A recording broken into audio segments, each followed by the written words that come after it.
Another lazy meal from a popular YouTuber, huh? Is this really worth eating?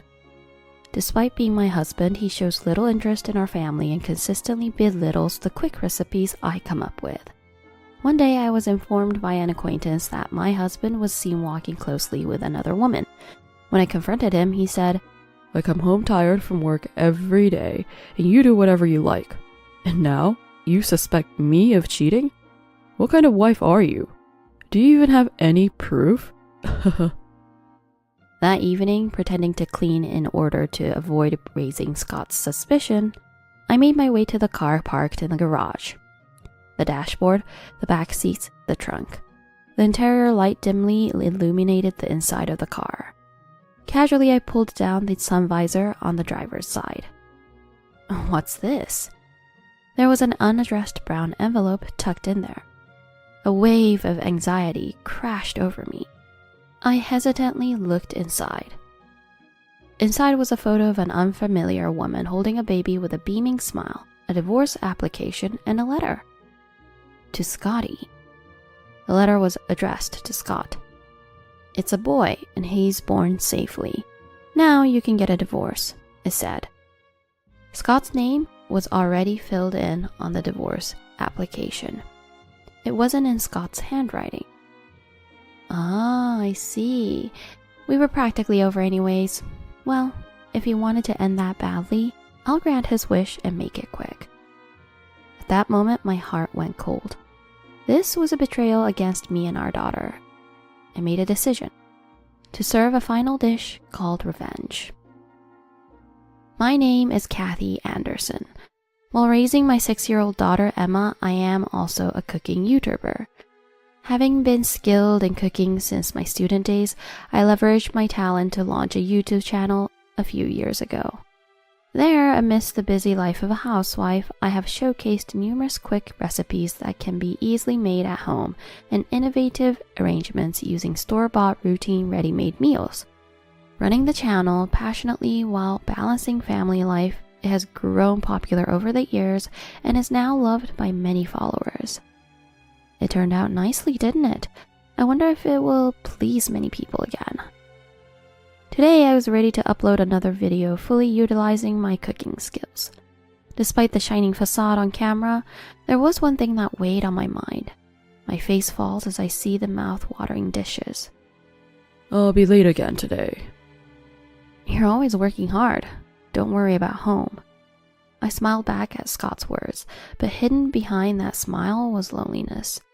My husband Scott is a manager in charge of planning and development at an electronics manufacturer. He is dedicated to his work, highly trusted by his subordinates, and focused solely on his career.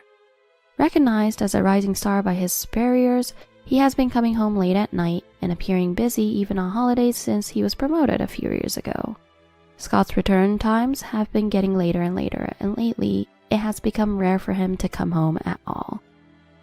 I wonder if he notices my forced smile. No, that's impossible. Scott, who has never taken an interest in household affairs since our marriage, has never helped with housework or childcare, leaving me to bear it all alone. Even so, it's not like I'm unhappy. Mom, when is Dad coming home? The one who asked anxiously was my daughter Emma. Yes, I have a lovely daughter. Her presence always gives me strength. It seems he will be a bit late again today, sorry. I answer awkwardly. Emma's expression quickly turned sad. That's right, my daughter is 6 years old and still very much in her clingy phase. Just the other day, she confided in me that a friend at school had talked about how her dad took her to an amusement park. I thought, are Emma and my husband becoming more and more distant with each passing day? Feeling unbearable, I stroke Emma's head. Your husband works late, and yet you get to be so free. Being a YouTuber or whatever, always doing what you like. Debbie, my mother-in-law, marches in while glancing over at us. My expression tightens. Here we go again. It's always like this. Debbie constantly undermines my lifestyle choices and jumps at any chance to criticize me. I barely managed to suppress a deep sigh. The second source of my troubles is Debbie, who lives nearby. She is a widow, living alone now. Debbie has no understanding of my job as a YouTuber and looks down on it. Quick recipes, you say? Sounds like just cutting corners to me. It's always the same criticism, but it cuts deeper the more passionate I am about my beloved cooking. Yet while criticizing Debbie wanting to save on groceries, would come to eat the meals I prepared, even though I never invited her. Basically, your marriage has never been right. You couldn't even produce a proper heir. What use have you been, I wonder? My granddaughter will just end up married off and can't even carry on the family name. I really drew the short straw with you. Debbie, in her 60s, stubbornly holds on to the old-fashioned belief that the family should be continued by a boy, and is cold even to Emma. Her granddaughter's pure smile means nothing to her. I have to be strong. I am a mother after all. That's how I always get through it. I'm home. Welcome back. Scott finally comes home late at night. The few times he does come home, he neither helps with the childcare nor spares any praise for my quick recipes, only to mock them. Another lazy meal from a popular YouTuber, huh? Is this really worth eating? Every time we talk about cooking, he leaves a deep wound in my heart. I'll be going to Mom's place tomorrow night. Again? It seems he plans to stay over at his mother's house again. Scott coming home has become a rare occurrence. Can't be helped. Ever since Dad died, Mom's been alone. What if something happens? It's not like I want to go. Don't you understand a son's duty? Well, it can't be helped. We only have a daughter after all. And you're going to make quick meals tomorrow, right? My efforts to come up with quick recipes are mostly met with indifference from him, showing little interest in our family. I understand what Scott is saying. He's trying to fill the void left by my father-in-law who passed away early. However, the frequency of his overnight stays at his mother's has been increasing. Is it really necessary to take care of his mother so frequently? Or is there another reason? I couldn't help but delve deeper into that reason. One day when I went shopping in the neighborhood... Oh, Kathy. Hello, Helen. It's nice weather, isn't it? A friend of Debbie's, who happens to be a neighbor, came by to chat with me. I had coffee with Debbie again the other day. Oh, that's great. By the way, I shouldn't speak too loudly about this, but I saw your husband, Scott, walking with a woman the other day. What? You know, she went into Debbie's house with him. Do you know her? It was someone I didn't recognize, so I thought it was unusual. Is that so? It might be someone from work or perhaps someone related to caregiving. Yes, that could be it. Sorry, don't worry about it. Suddenly faced with this, I struggled to keep my voice steady and hurried away. Who could that be? What does that mean? My thoughts were in chaos. A combination of doubt and a feeling of impending doom left me uncertain of what to trust. Even after returning home, I couldn't shake off my unease. Seeing me unlike my usual self, Emma looked at me worriedly. Mom, what's wrong? Are you okay? Yes, I'm fine. Just a bit tired. Now go to bed early so you won't be late for school tomorrow. I couldn't let things stay as they were. I needed to find out the truth for myself. After looking at Emma's face late at night, I made up my mind. I'll ask Debbie tomorrow about it, for Emma's sake too. The next morning, after sending Emma to school, I drove to Debbie's house. My heart was racing and my hands were sweaty. Upon arriving, I took a deep breath before getting out of the car. My hand trembled as I rang the doorbell. Debbie opened the door and looked at me with an awkward expression. What brings you here so early? Debbie, I'm sorry to come here so suddenly. I have something I wanted to ask. At first, I was too afraid to ask directly, but I summoned my boldness and inquired about the sighting of my husband with an unfamiliar lady. Debbie's response was unexpected. Oh, that. Actually... While she spoke vaguely, she began to reveal the truth. My husband has been struggling with work-related stress, and knowing this, Debbie became worried. She knew that her friend's daughter, Nicole, was a therapist, and introduced her to my husband. You know, Scott is going through a lot. He has many worries that you might not understand. He's a rising star, and this is a crucial time for him. That's why it's best to leave these matters to a professional. However, I still had doubts about the extent of their relationship. I couldn't take her word for it and decided to talk directly with my husband. On the drive home, I deeply contemplated what to do next for our family. One thing was clear. I couldn't just do nothing. It was essential to clarify the truth through a conversation with my husband and think about our family's future. The following night, when my husband came home, I broached the subject to verify the truth. The other day, a neighbor of your mother mentioned seeing you walking with a woman who isn't me. She says she was introduced by your mother. What's going on? Oh, that? Yeah, that's right. I've been stressed with work and you do whatever you like. When I come home, all I find are your quick meals implying you're cutting corners. I've been consulting with her about this lifestyle. She's a therapist, a specialist in her field. She understands my job position and has been helping me for a long time. He admitted to her existence nonchalantly, showing no remorse. You, always doing what you like, wouldn't understand. With that, he quickly went to his study. A few days later, I received a call from Emma's tutoring center. We haven't received this month's tuition fee, they said. It was supposed to be automatically deducted, but the payment hadn't gone through, so they asked me to check. What's going on? There should have been about $80,000 in that account. There's no way the deduction couldn't be made. I hurriedly went to the bank to check our account. Then I was shocked to see the balance. What is this? The $80,000 we had saved up, carefully put aside for Emma's education and our retirement, was gone. I immediately called Scott to ask what had happened. I just got a call that Emma's tutoring fee hasn't been paid, so I checked our bank balance, and the $80,000 that was in there is completely gone. Why? Did you spend it on something? Yeah, I spent it. For therapy fees. Consulting a professional isn't cheap, you know. I often had to arrange meetings after work or when the clinic was closed. It's a hassle for the therapist, so I can't just ask for help without offering something in return. I was stunned to hear what the money was spent on. He had used the $80,000 for therapy fees, expensive dinners, and luxury goods as a form of compensation. How could you? I can't believe this. Huh. Blame me all you want. It's all your fault anyway. Wait. Before I could finish, he hung up the phone. It was clear that their relationship wasn't just that of a therapist and client, given the amount of money spent. That night, I decided to search his car for evidence of infidelity.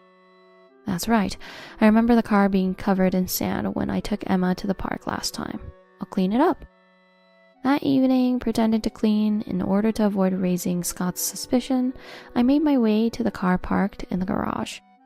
The dashboard, the back seats, the trunk, the interior light dimly illuminated the inside of the car.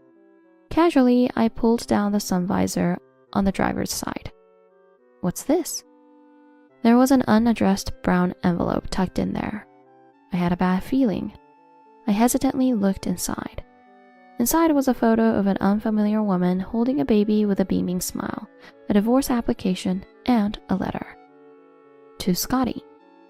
The letter was addressed to Scott. It's a boy, and he's born safely. Now you can get a divorce, it said. Scott's name was already filled in on the divorce application. It wasn't in Scott's handwriting. Ah, I see. We were practically over anyways. Well, if he wanted it to end that badly, I'll grant his wish and make it quick. At that moment, my heart went cold. This was a betrayal against me and our daughter.